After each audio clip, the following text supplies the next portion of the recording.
Another thing that my PT extraordinaire friend asked for me to make a video of is the progression of diaphragmatic breathing.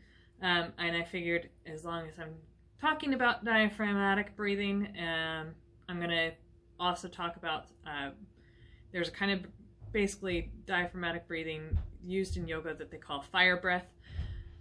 So we're going to talk about that. I'm also going to talk about using tactile cues to figure out where to breathe into. Sometimes it helps to get a deeper breath in different parts of your lungs, and you can use it as well for your abdomen, for your diaphragm. So the progression of diaphragmatic breathing goes back to, if you didn't watch my previous video that was very long, the positioning of my body in relation to gravity. So again, we're putting our, basically whether our body is resisting gravity when I'm using a muscle versus gravity is not affecting it. A good example of that is this is a gravity resisted movement of my bicep. So my forearm, the weight of gravity is pushing down on my forearm. My bicep muscle up here is pulling that weight with the extra resistance of gravity. Now, if I bring my arm out here and I bend my elbow, I'm now taking gravity out of the equation. So now my arm is being held up by my deltoid, but my bicep muscle is not working against gravity.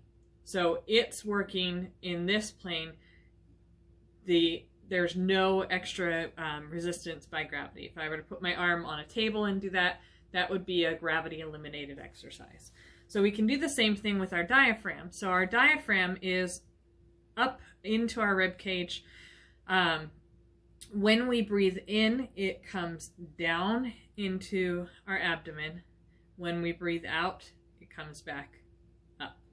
Okay, so the contraction is breathing in, and that causes my belly to come out. The relaxation is to go up. So I can suck my belly in and I can push my belly out, but I'm not actually using my diaphragm. What I'm doing is just bearing down. So what the actual diaphragmatic breathing is, we really want to focus on pushing through our belly and pushing our diaphragm down into our abdomen, okay? So most of us, and I had years in chorus, so for me, I'm not a chest breather as much as a diaphragm breather.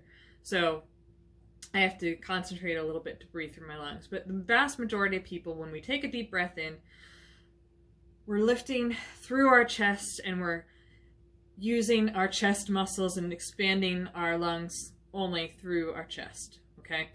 My diaphragm does not actually hold oxygen, so it's not that I'm taking air into my abdomen or taking air into my diaphragm. What I'm doing is I'm using my diaphragm to help pull my lungs to give more space for me to get air in. So when I do a diaphragmatic breath, I'm allowing more area for the oxygen to come into my lungs. And that's going to give me more oxygen to give to the rest of my body.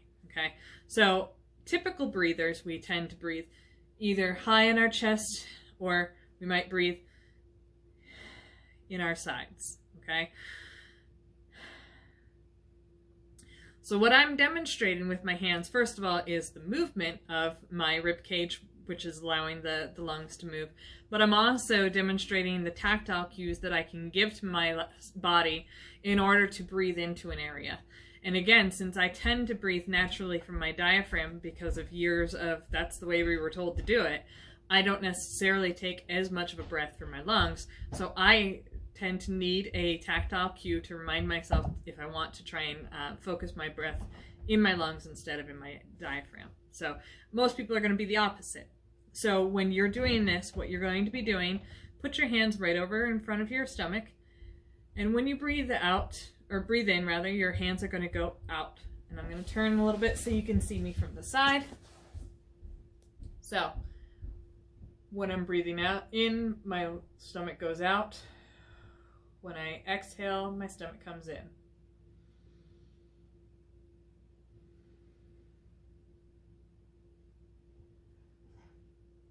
And if you get some expansion in your chest as well as your stomach, that's perfectly fine and acceptable.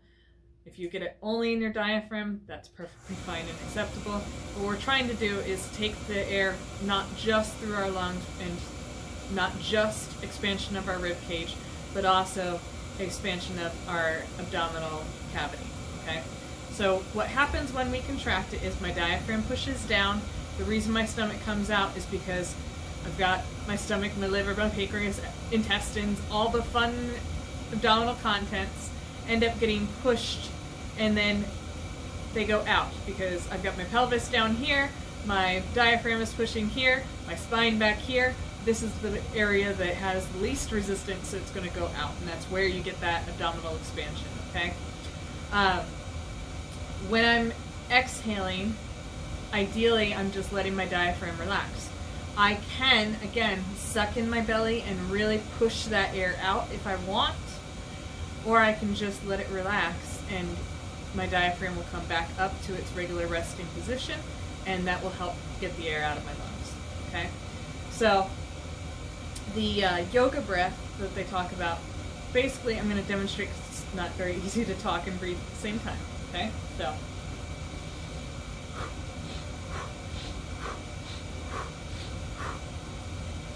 and strongly don't recommend doing that more than a few breaths at a time, because too much oxygen can make you a little dizzy, and that is sometimes uncomfortable feeling. So basically what they're doing with the, they call it fire breath or fire breathing, you're taking a large but quick breath in using your diaphragm to expand, again, the area for our lungs, and then a quick and forceful exhalation, not just relaxing our diaphragm, but also using our transverse abdominis muscle to compress our abdomen and force that air up out of our lungs quickly. So it's really essentially a diaphragmatic inhalation and a abdominal contraction to exhale.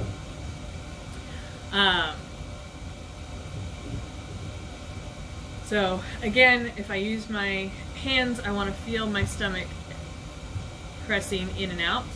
I want that movement to come when I'm breathing in and breathing out, and I don't want that movement to be coming from my muscles unless I'm doing the fire breathing, like I said, which is where when I'm breathing out, I'm forcing the air out with my transverse abdominis. That one is a different kind of breath. It is, if you've already mastered the diaphragmatic breathing, then you can go ahead and try the fire breathing. If you're still struggling to figure out how to contract your diaphragm, don't worry about doing a fire breath. It's just more of an advanced version of diaphragmatic breathing that I wanted to address because I can. So again, I can go into a gravity eliminated position by laying on my back. So now I've got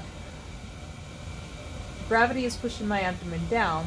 However, since my diaphragm is located up here underneath my rib cage, my diaphragm is now pushing away and up instead of having to worry about gravity.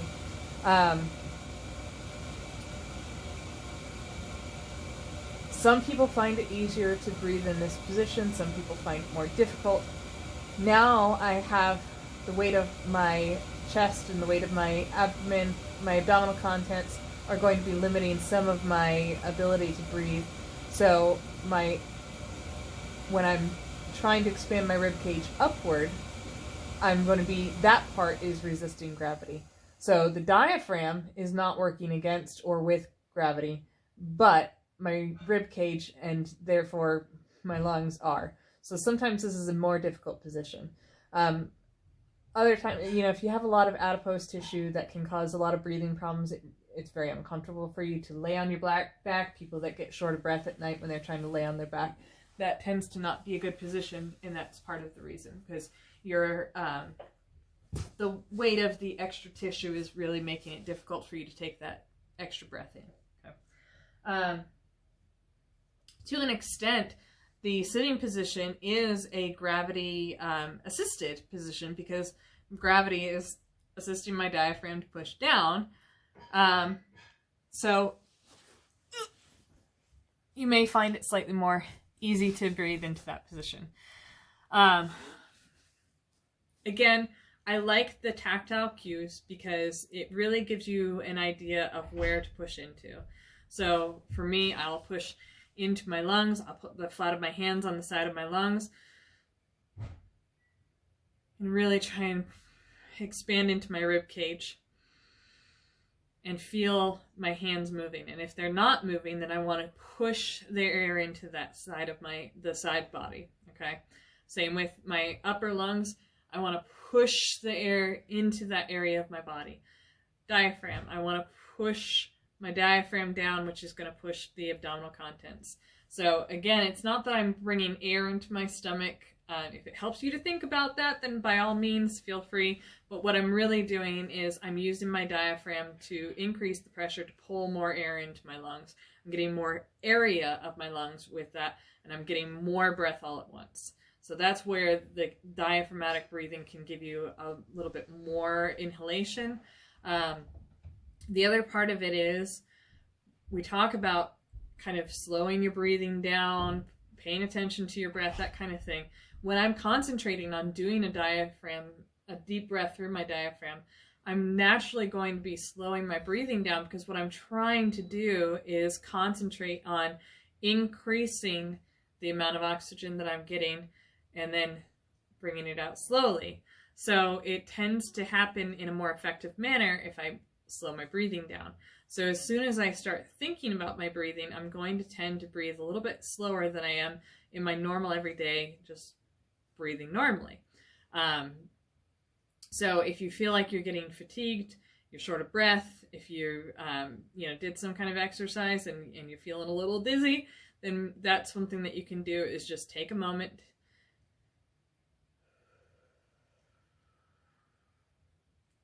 and do those nice deep breaths. So you're going to get more oxygen into your body, you're going to get more carbon dioxide out, and again, you're going to slow your breathing down, which is going to help slow your heart rate.